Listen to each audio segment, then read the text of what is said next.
Hello students, कैसे हो आप सभी। I welcome all of you on my YouTube channel. आपको पता है कि लास्ट वीडियो में हमने लाइन एंड एंगल चैप्टर जो आपका 9th क्लास में एनसीईआरटी एग्जाम्पलर की बुक में है उसके हमने एक्सरसाइज 6.1 स्टार्ट की हुई है, जिसके हमने फर्स्ट 4 क्वेश्चंस ऑलरेडी कंप्लीट कर लिए थे और आज हम क्वेश्चन नंबर 5 से स्टार्ट करेंगे। तो क्वेश्चन नंबर 5 की स्टेटमेंट क्या है वो देखते हैं। इसमें लिखा है one angle of triangle is 130 degree. एक ट्राइंगल का एक एंगल 130 डिग्री है, तो हम आपके सामने एक ट्राइंगल बना रहे हैं। तो एक ट्राइंगल हम बना लेते हैं। Let us suppose this triangle is A B C. So A B C is a triangle and one angle is 130 degree. Okay, अब हमें कहते हैं then angle between the bisectors of other two angles. अब आपके दूसरे दो angles का सम कितना हो गया। Angle B plus angle C आपका कितना होगा, सबसे पहले हम देख लेते हैं। जब आप एंगल सम प्रॉपर्टी लगाओगे तो 180 में से आप एंगल ए माइनस कर दोगे, तो angle B plus angle C का जो आपका सम आएगा वो आएगा 150 degree. Not 150, only 50, because 180 minus 130 करोगे that is equal to 50 degree. अब उन्होंने कहा था angle between the bisectors of other two angles. अब वो आपसे पूछ रही हैं कि मान लो ये बाइसेक्टर्स हैं B O and C O, और आपने B O C angle find करना है कि बी ओ सी एंगल कितना होगा। अब मैं इसको अगर एंगल 1 मान लूँ और इसको एंगल 2 लेट कर लूँ, तो अगर मैं यहाँ पे हाफ कर दूँ, half of angle B plus half of angle C, तो मुझे दूसरी साइड पे भी 50 का हाफ करना होगा। तो हाफ ऑफ एंगल बी कितना है 1, हाफ ऑफ एंगल सी कितना है 2। अगर आप डायग्राम को ध्यान से देखोगे, और एंगल 50 का हाफ कितना हो गया 25 डिग्री। तो इसका मतलब 1 + 2 का सम 25 डिग्री है। तो आप एंगल 3 निकाल दो। एंगल 3 कितना होगा एंगल सम प्रॉपर्टी से 180 माइनस 25 डिग्री, ये आपका आएगा 155 डिग्री। सो 155 डिग्री आपका एंगल 3 आ गया। तो आपका जो सही ऑप्शन है वो है option number D. D option is the right answer and very important question. ये पेपर में आपको थ्योरेटिकल क्वेश्चन भी आ सकता है। अब हम क्वेश्चन नंबर 6 पे मूव करते हैं। क्वेश्चन नंबर 6 आपके सामने है, आप देख सकते हो। P O Q is a straight line. आपको दिख रहा है क्वेश्चन की स्टेटमेंट में कि P O Q is line है, स्ट्रेट लाइन है। तो ये स्ट्रेट लाइन एंगल्स होगी। तो इन तीनों एंगल्स का जो सम होगा 40 + 4x + 3x that is equal to 180 degree.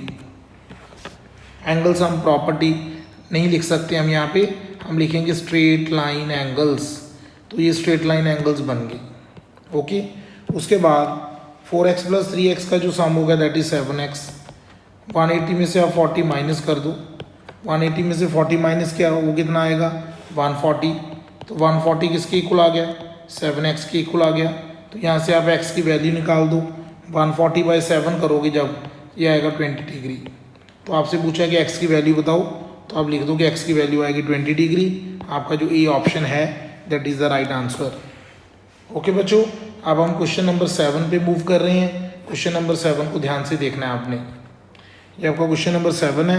वैसे तो ये क्वेश्चन है जो आपका वो आपकी एनसीईआरटी बुक का ही क्वेश्चन है, बिल्कुल डिटो क्वेश्चन है, कोई भी उन्होंने चेंज नहीं की। ये हमने कंस्ट्रक्शन कर ली कि हमने इस लाइन को आगे एक्सटेंड कर लिया।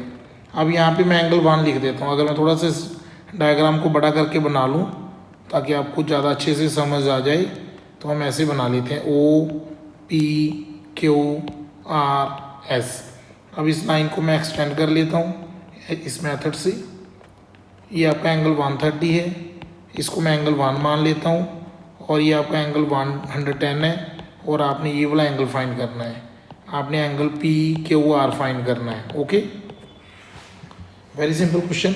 सबसे पहले एंगल 1 + 130 डिग्री का जो सम है वो 180 डिग्री आएगा।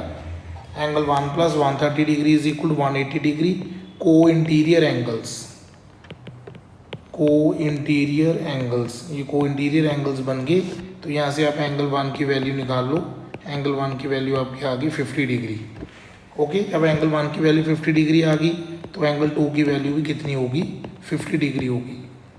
एंगल 2 आपका 50 डिग्री आ गया। अब आप इसको मान लो एंगल 3। डायग्राम में ध्यान से देखो, जो आपका एंगल 3 है वो 110 के साथ लीनियर पेयर बना रहा है। Angle 3 + 110 is equal to 180 degree, linear pair. तो यहाँ से एंगल 3 आपका कितना आ गया 70 आ गया। तो आपको एंगल 2 पता चल गया, आपको एंगल 3 पता चल गया। तो अब आप क्या करो, P Q S, S already है, P Q A, in triangle P Q A, इसमें आप लिख दो angle 2 plus angle 3 plus angle Q is equal to 180 degree. Angle 2 कितना है आपका 50 डिग्री है, एंगल 3 कितना है आपका 70 डिग्री है, एंगल क्यू हमने फाइंड करना है। तो यहाँ से आपका एंगल क्यू कितना आएगा, that will be 180 minus 120, 60 degree आ गया आपका एंगल क्यू, आपका 60 डिग्री आ गया। तो आप अपना ऑप्शन देख सकते हो, 4 ऑप्शन है आपके पास, उसमें से जो सही ऑप्शन है that is C option 60 degree. तो ये आपका 7 क्वेश्चन बिल्कुल सेम जैसे आपके एनसीईआरटी में है। अब हम मूव करते हैं क्वेश्चन नंबर 8 पे। ये आपका question number 8, very simple question. उन्होंने कहा angles of triangles are in the ratio 2:4:3। So let first angle is equal to 2x, second angle is equal to 4x, and third angle that is equal to 3x। अब इन तीनों angles का जो सम होता है वो 180 degree होता है। तो आपने क्या किया, 2x plus 4x plus 3x का जो सम है 180 डिग्री के इक्वल कर दिया। अगर हम इन तीनों का सम देखें, 2x plus 4x plus 3x that is 9x, यहाँ पे आप लिख दो 9x, उस राइट हैंड साइड पे 180 है तो यहाँ पे आ गया 180। तो यहाँ से आप x की वैल्यू निकाल लो, वो आ गई 20। सो जो आपका फर्स्ट एंगल होगा दैट इज इक्वल टू 2 × 20 40 आ गया। सेकेंड एंगल निकालना है अभी आपने, सेकेंड एंगल आपका आ गया 20 × 4 80 डिग्री आ गया। और जो आपका थर्ड एंगल आ गया वो आपका आ गया 3 × 20 60 डिग्री आ गया।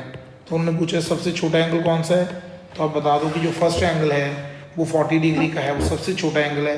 इसके साथ बच्चों आपका चैप्टर नंबर 6 एग्जाम्पलर में से उसके MCQs आज कंप्लीट हो गए। और ये वीडियो अगर आपको अच्छी लगे तो आप इसको लाइक ज़रूर कर दिया करो और अपने फ्रेंड्स के साथ शेयर भी कर दो। Okay, thank you.